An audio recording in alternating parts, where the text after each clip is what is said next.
بسم اللہ الرحمن الرحیم۔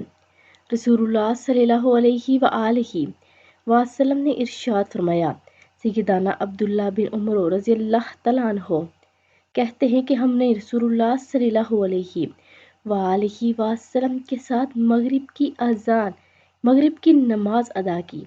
لوٹنے والے لوٹ گئے اور بیٹھنے والے بیٹھے رہے۔ آپ صلی اللہ علیہ وآلہ وسلم جلدی میں تشریف لائے۔ آپ صلی اللہ علیہ وآلہ وسلم کا سانس پھولا ہوا تھا اور آپ صلی اللہ علیہ وآلہ وسلم نے گھٹنوں سے اپنے کپڑا اٹھایا ہوا تھا۔ آپ صلی اللہ علیہ وآلہ وسلم نے فرمایا، خوش ہو جاؤ، آپ کے رب نے آسمان کا ایک دروازہ کھولا اور فرشتوں کے سامنے آپ پر فخر کرتے ہوئے فرمایا، میرے بندوں کی طرف دیکھو، ایک فریضہ ادا کر چکے ہیں اور دوسرے کے انتظار میں بیٹھے ہیں۔